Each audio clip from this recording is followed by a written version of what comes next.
Hello, my name is Krista Mullins, and I am a program consultant in the Office of Assessment and Accountability. Today we will be talking about the Alternate Kentucky Summative Assessment, or AKSA.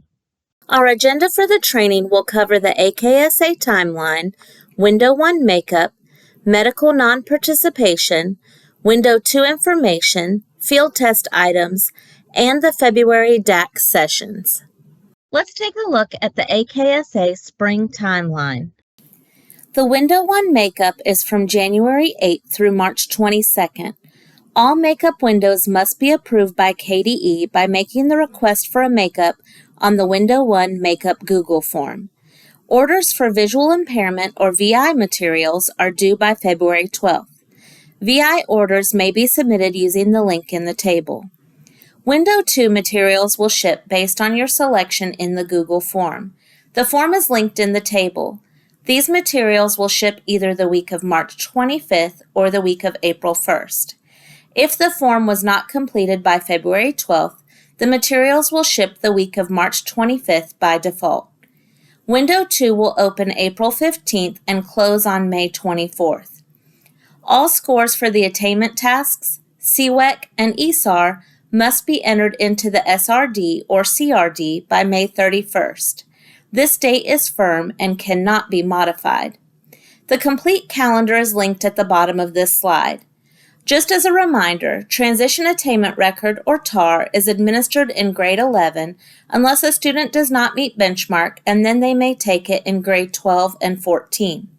Career Work Experience Certification, or CWEC, is a career readiness measure within the post-secondary readiness indicator of the accountability system. The attainment of CWEC is a process, not an assessment. Finally, ESAR, or Employability Skills Attainment Record, is administered to all 12th grade students who are working toward achievement of career readiness within the post-secondary readiness indicator. The ESAR is not administered to students with a graduation code. So, what do districts do if they have a student who might qualify for a medical non-participation? Medical non-participations should be submitted for both Window 1 and Window 2 during the spring window in SDRR. Please enter the information into SDRR and wait for an approval, denial, or request for additional information. You will continue to keep a copy of this form on file in your district.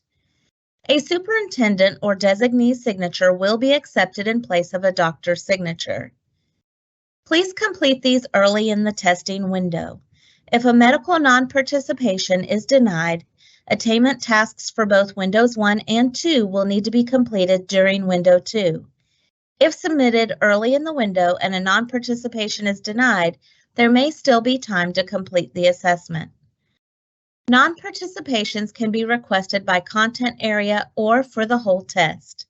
Extraordinary circumstance non-participations are no longer available. Let's take a look at Window 2.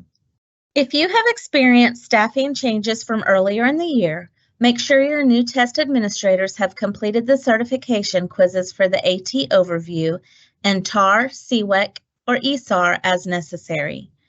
These can be opened by contacting Daryl Mattingly at UK using the contact information found in the OTS. They will also need to complete the administration code and inclusion of special populations trainings. Staff who previously completed these trainings in the fall do not have to redo them for Window 2. Before testing, please cover or remove content from test administration areas and follow all protocols outlined in the Administration Code Regulation for test security. Test administrators who have completed their certification quizzes may preview the tasks and modify materials as permitted for accessibility. These are some reminders regarding some checkpoints when administering the attainment tasks. These are taken from the administration guide, which is linked on this page as well. When it's time to begin task administration, the test administrator should be in a one-to-one environment with the student.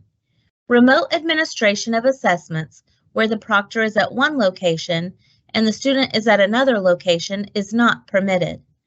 The test administrator should follow the directions in the script and read it exactly as written. This is a fully scripted assessment. Beginning on page 13 of the administration guide, there are some examples of acceptable and unacceptable administration procedures. For example, it would be acceptable to cue a student to begin or to orient them to the task. It is not acceptable to cue them toward a specific answer. When a student answers, please record the response. They cannot return to a previous question once they have moved to the next question, even if they ask. They may not have multiple opportunities to answer the same question. Finally, there are opportunities for breaks throughout the tasks, and the task may also be administered in more than one session if needed. If a test session is stopped, it must be restarted where the student left off. The task cannot be restarted at the beginning. Finally, a note surrounding instruction, as per the administration code, instruction may continue in the testing window, but cannot be centered around the tasks being administered, nor can there be any kind of review or reteaching based on knowledge of secure test materials. Once the attainment task administration is complete, it's time for score entry in the SRD. Transfer the student responses from the paper answer sheet into the SRD before May 31st, 2024. This is also the deadline to enter Career Work Experience Certification, or CWEC status, and Employability Skills Attainment Record, or ESAR scores, into the Career Readiness Database, or CRD, for grade 12 students. The AT binder and supplemental materials should be returned to the designee, Building Assessment Coordinator, or BAC, DAC, or Director of Special Education, or DOS, for secure storage until the end of the school year when they will be destroyed. Let's take a look at what to expect for field test items in the spring. Similar to Window 1, Window 2 will also contain field test items for each content area except for science. Prior to the test administrator entering scores into SRD, they will select AT next to the student's name. Then they must select which form number was used prior to clicking AT and entering scores. The form number corresponds to the field test items administered and not to the attainment tasks. Form numbers can be found on the front of the binder and on the top of the field test. When will the February DAC Q&A sessions take place? An in-person session will be held in Frankfort at the Sauer Building on Monday, February 5th. On Thursday, February 15th, an in-person and virtual session will be held in Ashland at the Kentucky Education Development Corporation. Another in-person and virtual session will be held on Wednesday, February 21st in Eddyville at the West Kentucky Educational Cooperative. If weather or other circumstances impact the in-person session, the Q&A session will be held online only.